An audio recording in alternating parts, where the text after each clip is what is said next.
Witnesses in opposition, please hurry up and take these chairs. So I have two.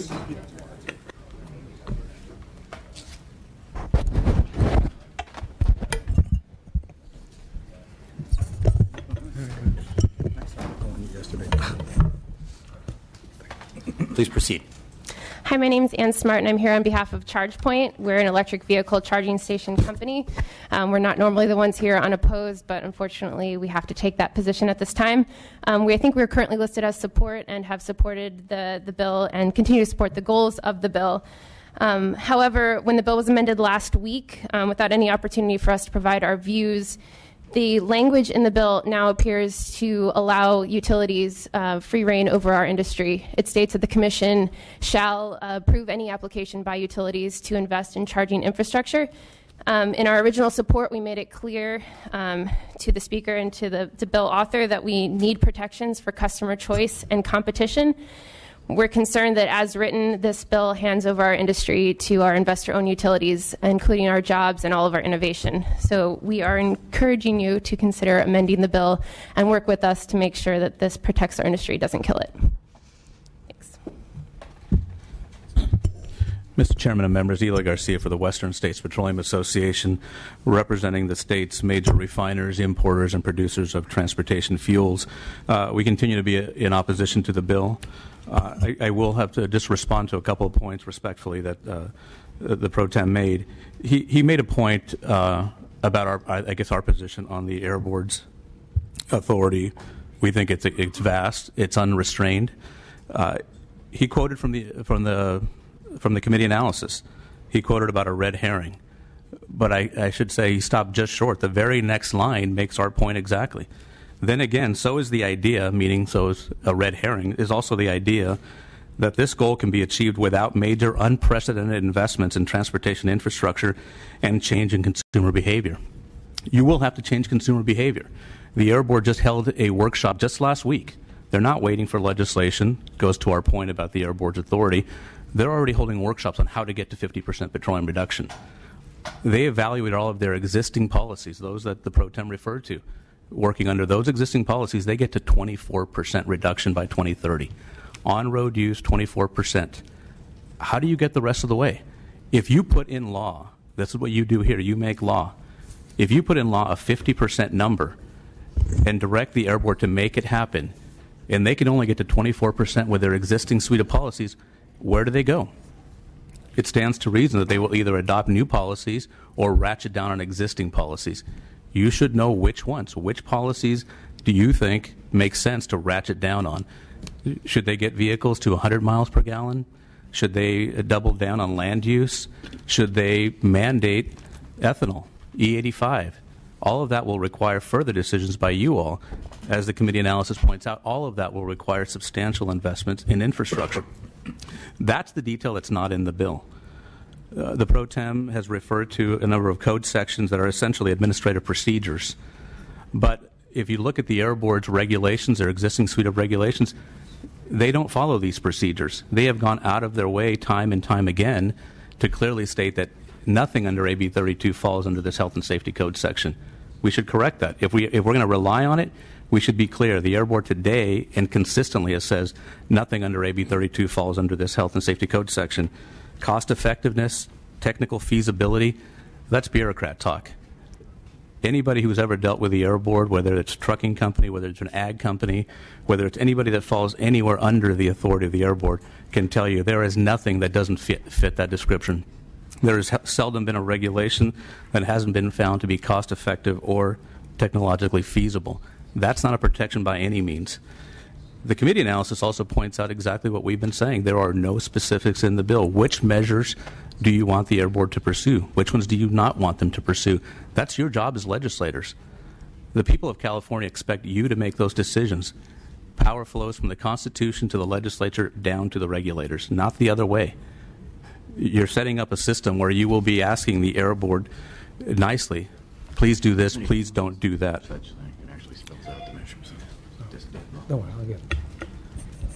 We let one of the other witnesses go go past 3 minutes, so I'm letting you, but we gotta rely on your colleagues to take up a little bit of the slack there. I appreciate that. I'm sorry I got a little distracted there. I will just make the simple point that we should be careful. When we set round numbers like 50, 50, 50, why 50? No one's asking the question. Why not 62? Why not 70? Why not 58? Those things matter. I know they're nice round numbers, but we should be careful about why we've picked those numbers. Mr. Chair, I agree with Mr. Eloy Garcia. If we want to go 68, 50, 70, I just want to... Let's put it in the bill. Let's not have a back do and that. forth. That's promoted by WISPA. Yeah. Why not do 100% and justify that to your constituents that you're going to take all their fuel away? I think at some point it just becomes, a little bit too much. The last point I'll make is that we should be careful about the idea that if we don't do this, if we don't do all of the above, then we have the situation where we're doing nothing. There was a statement saying there's a tremendous cost of doing nothing. Well, there's not a single scenario where California is doing nothing. If you don't do this, you still have AB 32, you still have RPS, you still have 1493. Thank you. Thank you very much for your time and your indulgence. Members of the committee, Michael Shaw, California Manufacturers and Technology Association, and I won't reiterate the points that Mr. Garcia made regarding the scope of ARB's authority under SB 350. However, I would note that there really are no guardrails put in on this bill regarding what they can and cannot do. So you as a committee here, as a legislature that are, as Mr. Garcia noted, responsible for making law, will be handing over to ARB a significant amount of authority without really any limits. Now, the point may be made in response to that future legislatures can come back and fill in the details. But many of you will be here for a number of years, so you will be here when a lot of these details come home to roost, when the policies that ARB will be implementing will come into effect and will begin to impact your constituents. So I would strongly encourage you, now is the time for you to look at what the details in this policy need to be. Now is the time for you to put into place some limits as to what ARB can do, because if you don't, there's no guarantee that will come back in a way that you have an opportunity to deal with it. Additionally, I wanted to address the issue of the economy. It's been stated that green jobs are the biggest jobs creator in California. Well, as a percentage, they are growing significantly quickly. However, I would note that currently they represent 1% of jobs in the state. About 185,000 out of the 15.4 million jobs in California. Growing green jobs is great, and it's wonderful that we should be looking at ways to grow those jobs, but we really need to be focusing on ways to grow all jobs. California manufacturing jobs are by far the cleanest in the nation and in the world, so growing our economy does both create jobs for the state, for Californians. It also helps reduce GHG emissions globally, which is really what we're trying to get at. So if we want to consider ways that we can reduce GHG emissions and protect the economy, we need to be looking at growing those manufacturing jobs as opposed to eliminating those, and 350 would take us steps down the road in doing that. This is not the only way to get there. There are other ways. A well-designed cap-and-trade system is something that would function much better in a market economy than certain dictates like 50-50-50. I would also note one last point, the impact on our infrastructure. This legislature is currently in the midst of a special session dealing with infrastructure funding, looking at ways to increase revenue to go towards paying for our roads and our bridges. SB 350 directly undermines the mission of that special session by eliminating 50% of the funding source, or the primary funding source for our roads and bridges. Approximately $9 billion between now and 2030 would be a jeopardy under SB 350 if it was implemented as it is today. That's, of course, assuming nothing changes on the infrastructure funding side, but at this point in time, we don't see that. Many of the policies being considered under the special session would focus on increasing fuel taxes. Thank you. Karen Mills for the California Farm Bureau Federation, representing farmers and ranchers throughout the state. My comments will focus on the RPS and in raising the comments about both direct and indirect costs implications. And the reason why, and of course it's important to raise the costs, knowing what costs we've incurred to date in implementing the RPS and what are forecasted to occur. Our analysis has shown that, in fact, generation costs have increased due to the RPS, and more than was initially estimated when going from 20% to 33%. The increase from 33% to 50% will, of course, be an even bigger increase. And although rates are complex and how they translate to customers vary, customers do see those increases. And they're additive to the higher than national average rates that some customer classes see. But there's also indirect costs as well. Those indirect costs include implications from overgeneration or inflexibility of generation translates into higher costs to manage the resources.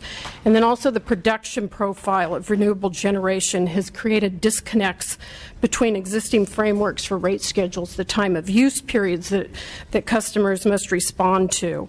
Our members have invested significant resources over the years to respond to that framework, and the changing nature due to the RPS will require it's going to require further structural changes, which can prove costly. And finally, from the Farm Bureau's perspective, the increase in the RPS means greater pressure to develop on productive agricultural resources, which we've seen occurring in the past when we moved from 20% to 33%. Thank you. Thank you. Your final witness. Good afternoon, Mr. Chairman. P. Anthony Thomas, representing the California Independent Petroleum Association, or known as SIPA. Much like my counterparts, I'd like to respond to a couple of points that the author has made. One, insofar as when he used the word rationing, I think that had something to do with our comments in last committee hearing. Let me be clear about what I meant by that. If you reduce 50% of petroleum use, you have to replace it with something. We produce more than 600,000 barrels of oil a day. We import more than 400,000 barrels of oil a day into the state of California. If your goal is to reduce it by 50%, the first thing you should do is to write how are you going to attain that goal. That's the first thing. The second thing is, if you cannot produce that, then three things can happen. One, you have to import more to make up the difference. Number two, or you have to rail it in. Or number three, you have to ration it. Those are your three options, members. You just cannot state you're going to take something off the table without replacing it. Is hydro ready? Well, that remains to be seen. Is solar ready? Well, it remains to be seen. Is wind ready? That remains to be seen. All of those can have their separate debates. But the bottom line is, if you're going to reduce, you have to put in place a plan. My point is, insofar as the bill itself, the bill itself is 37 pages. I've not seen on one line where it says there's going to be oversight by this body, whereas this body is going to be able to call CARB back for a progress report to get a report on how they are achieving the very things that the bill states that puts them in authority to do. So again, I don't think we're being unreasonable. Oil companies, families, and children and grandchildren breathe the same air as everyone else. We drink the same water. There's no special oil water. There's no special oil air. We all consume it ourselves. So again, I'm attempting to find out where exactly in this piece of paper, these 30-plus pages where it says that it comes back for oversight, or that the legislature has the last say insofar as the issues that are being placed here. I'll respond to any questions, but until then, SIPA remains opposed and will urge a no vote. Thank you very much, Mr. Chairman. Thank you. We'll take additional witnesses against, just your name, your organization you represent, and your opposition. We'll get it, Ken.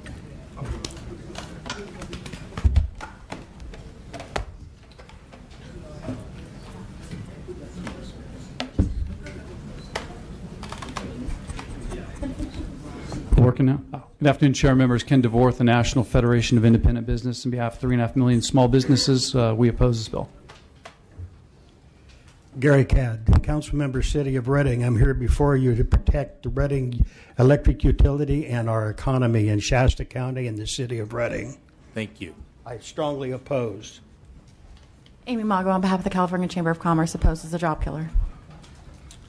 Randy Gordon, President CEO, Long Beach Area Chamber of Commerce with 1,000 members, strongly oppose. Anna Bertolucci, New Star Energy LP, we oppose.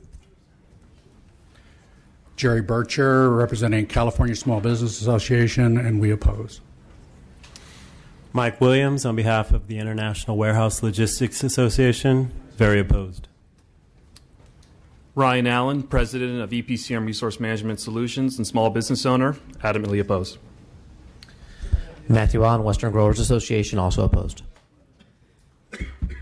Tammy Orsini, taxpayer and voter in the state of California, strongly opposed. Nick Ortiz with the Greater Bakersfield Chamber of Commerce, strongly opposed. John Larea with the California League of Food Processors, still opposed. Manuel Hernandez, Inland Empire Economic Partnership, in opposition. Julianne Broyles on behalf of the Family Business Association of California and Associated Builders and Contractors of California, in opposition. Tom Jacob on behalf of the Chemical Industry Council of California, sympathetic with the motivations, but don't believe that this is the appropriate bill. Thank you. Thank you. Deborah Gaylord from Coalition of Energy Users, we oppose this bill. Kirk Blackburn on behalf of the California Construction Trucking Association, in opposition. Tom Dwelly, third generation oil man representing Flyers Energy, Auburn, California, Calgren Ethanol Refining, Pixley, California, and Pacific Research, Commercial Solar. Oppose. Thank you. Ron White, unintended consequences of previous regulations, unemployed oil worker. I really encourage you to oppose this. Thank you. Good afternoon. Henry Rogers with the South Bay Chambers, and we're opposed. Good afternoon. Brandon Matson from the Torrance Area Chamber of Commerce, representing nearly 800 businesses. We are opposed. Thank you. Hi, I'm Dr. Justin Adams. I'm president of Encina Advisors, an economics consulting firm in Davis, and I'm opposed. Armando Morales with the Regional Hispanic Chamber of Commerce in Long Beach, and we strongly oppose. Tom Benson, Sustainable City Committee, Signal Hill, and a small business owner who just closed their business because my two biggest customers, Boeing and Toyota, left town. Strongly oppose. Donna Springer, California Delivery Association, opposed. Also 30-year small business owner in the transportation industry. Betty Plowman, Western States Trucking Association, strongly opposed. Ruth Van Bemmel, private citizen, opposed. Edward Hazard, National Association of Royalty Owners, California chapter, representing the interests of the estimated 600,000 oil and gas mineral owners of this state. We strongly oppose. Jack Frost, Sacramento Regional Director for the Community Home Energy Retrofit Project. Agree with the goals, strongly oppose the bill. Thank you. Good afternoon, Chair and members. Tricia Geringer, Agricultural Council of California, also in opposition. Good afternoon. Brent Andrews, Interstate Oil Company, Sacramento, California, strongly oppose. Kylie and Alexis Andrews, Interstate Oil Company, Sacramento, California, oppose. McKenna Andrews, Interstate Oil Company, Sacramento, oppose. Melanie Andrews, Interstate Oil Company, Sacramento, I oppose. Greg Andrews, Interstate Oil, Sacramento, oppose. Colleen Britton, Solano County, and I strongly oppose, especially the lack of legislative oversight. So thank you. Hi, Rebecca Kay with Interstate Oil, and my family and I oppose. Julie Velasco with Interstate Oil Company, I oppose. Terry Andrews, Interstate Oil, and oppose. Steve Macias with the Sikh American Action Center, opposed. Bill Wren, Interstate Oil Company of Sacramento, opposed. Jeremy Vogt, Concerned Citizen and Gas Consumer. I'm also opposed. Thank you. Uriah Furton, Interstate Oil Restaurant Services, Sacramento, opposed. Bob Matthews, Interstate Restaurant Services, opposed. Benjanet Ward, Interstate Oil Company. I'm opposed. Danielle King, Interstate Oil Company, and I oppose. Candace King, Interstate Oil Company. I oppose. Richard Martinelli, Interstate Oil Company. I oppose. Darcy Thumb, Interstate Oil Company. I oppose. Danielle Chavez, Inimito Apollo Corporation. I oppose. Peter Blocker, California Taxpayer Association. Opposed. Deborah Howard, California Senior Advocates League. Opposed. Thanks. Rod Shaloni, Interstate Oil Company. I oppose. Greg Michael, Interstate Oil Company, and I oppose. Greg Robinson, Private Citizen. I oppose. Melanie Marino, Interstate Oil Company. I oppose. Ozzie Navarro, Interstate Restaurant Services. We oppose. Refugio Llamas, Private Citizen. I strongly oppose. Jesse Williams with the IFBC International Faith-Based Coalition. We oppose. Dominic Takai with Interstate Oil Company, and I oppose. Ed Ward with Southern Counties Oil, and I strongly oppose. Len Robinson, River City Petroleum, small business, family business in West Sacramento, and I oppose.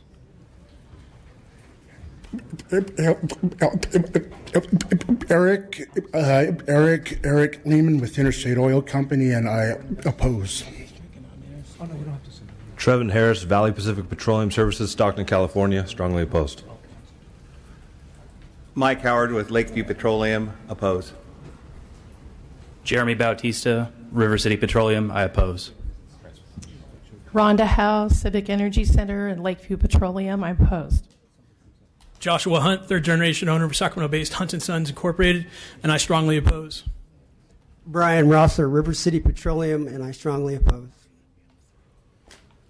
Kurt Searlock with Western Peterbilt and Western Truck Leasing. I oppose. Joint Canadian California Agent Pacific Chamber of Commerce. Opposed. David Atwater, representing the 200 families of fuel delivery services. I obviously strongly oppose this wild-eyed plan.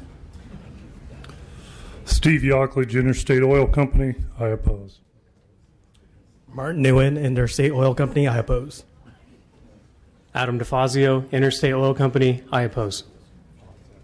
Ron Vanderpool, Vanderpool Enterprises, and their 107 employees. Oppose.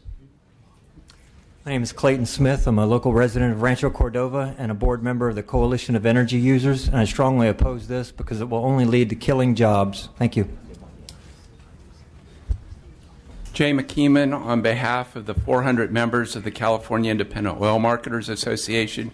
You just saw a smidge of opposition from that sector in the economy.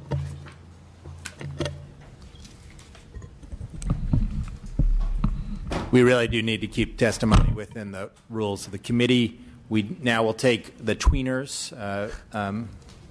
You will also be afforded the same 2 minutes that everyone else has. Thank you so much. Thank you, Mr. Chair. My name is Fong Wan. I'm a Senior Vice President with PG&E. I'm in charge of the purchase of energy. I'm the one responsible for purchasing our renewable energy in achieving 20% RPS and soon 33%. PG&E has no formal position today. We're trying to get to a support position. Absent changes in two areas in which I will go into, we have no choice but to oppose this bill. Our overall goal is to achieve 50% RPS cost effectively on behalf of our customers. The two areas I'm talking about. Area number one has been mentioned earlier, rooftop solar, or DG. As the author has noted, rooftop solar does not count. We all know solar is renewables. Solar is renewable energy by any definition and anywhere in the world. PG&E has about 5% of rooftop solar and growing. I also want to stress that rooftop solar has also brought many jobs to California. You heard it from many speakers earlier. However, rooftop solar face artificial barriers when effectively counting as RPS. There are two main barriers. Number one is that they're not metered the same way. But I assert we have the understanding, the technology, the knowledge to estimate electricity generated by DG. Number two barrier is simply too expensive to count house by house. we need to find a way to allow the rules such that they can be aggregated. Let's remove the barriers and change the rules and count DG as renewables. Second amendment we're seeking is called banking. We're asking for the ability to bank short-term renewable transactions. Our goal is to have a cost-effective balanced portfolio of both short-term and long-term contracts. Today, the rules artificially are biased against the use of short-term contracts. As the way the rules are written, we cannot bank short-term renewable energy from one year to another. I simply throw them away unnecessarily. Because of that, I've stayed away from entering short-term contracts, and I'm extremely cautious. Let's address this by allowing short-term contracts to count in banking. And this way we can build a cost-effective portfolio for our customers. Thank you, Mr. Chair. Thank you. Mitch Mitchell, representing the Semper Energy Utilities, and I want to first of all thank the author for his willingness to work with us to address all of our concerns. It has been a very fluid discussion, and we sense that we are making some progress. Our number one issue with this discussion has been solely from the very beginning about the best way to protect our customers.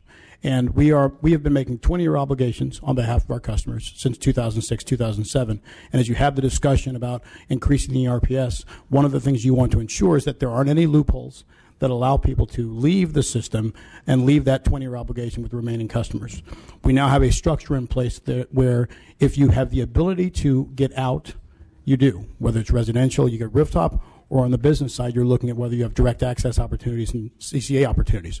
One of the things that we've said is that the non-participating customer is now more at risk than ever before. So closing those loopholes, ensuring that 100% cost recovery of those 20-year obligations is indeed in the bill and ironclad.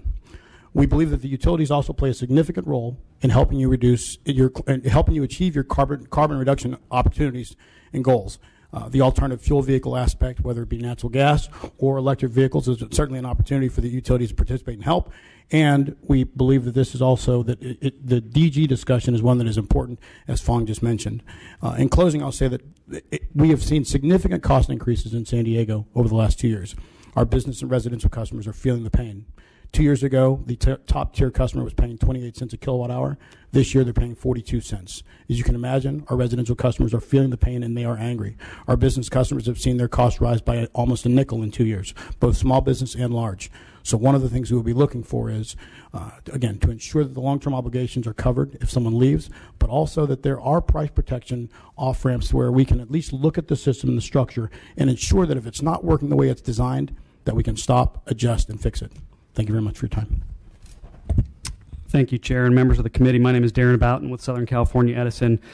First, I'd also like to recognize the author and his staff for the conversations they've facilitated to date. Southern California Edison appreciates the invitation to participate in the pro tem stakeholder process for these discussions. As we have stated many times, Edison supports the state's ambitious climate goals.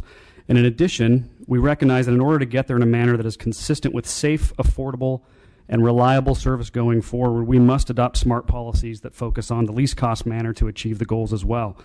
And though while Southern California Edison supports the overall goal, we do have significant concerns with the way in which SB 350 sets out to achieve it. Though we appreciate recent amendments to facilitate transportation electrification as a means to achieve the state's climate goals, we continue to request the following amendments, and two of them at least are consistent with PG&E. One, we believe that renewable energy provisions within SB 350 should count rooftop solar and other distributed generation technology within the 50% state renewables goal and not on top of it, as some might suggest. The generation's in-state, it's carbon-free, and in every instance it's subsidized by utility customers and or taxpayers.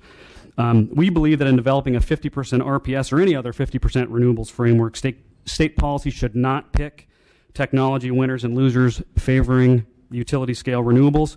We believe that you should include rooftop solar and other renewable distributed generation. We also request resolution on compliance issues that create unnecessary costs and are inequitable. First, we believe, as my colleague from PG&E suggested, that policy should allow utilities to use the existing tools, short-term contracts and banking, to reduce costs for our customers in the same manner as all other retail sellers today. Current rules essentially provide those who exceed compliance targets like the IOUs currently, from using all of these potential tools effectively, and in essence are penalizing us for being good actors for overcompliance and early compliance. We believe that state policy should allow all utilities to use the existing strategies effectively to mitigate costs in a manner that treats all retail sellers equitably. And then our last issue is just to address the curtailment challenges. Many of you might not be aware of this, but as renewables are curtailed in an overgeneration situation, utilities are sometimes put in a place where we are forced to buy additional renewables to comply with the RPS targets, exacerbating overgeneration. And in some cases, utility customers end up paying for the curtailed energy and then for the energy purchased to replace it. So current policy implementation creates additional and unnecessary costs for utility customers, and we don't think our customers should pay twice. So in conclusion, we appreciate the opportunity to continue to engage on these issues. We believe that it's great to have aggressive stretch goals, but we would like to be reasonable in how we get there. And for the very reasonable policy priorities that we have, like PG&E, if they cannot be addressed, we will need to move to an opposed unless amended position. Thank you.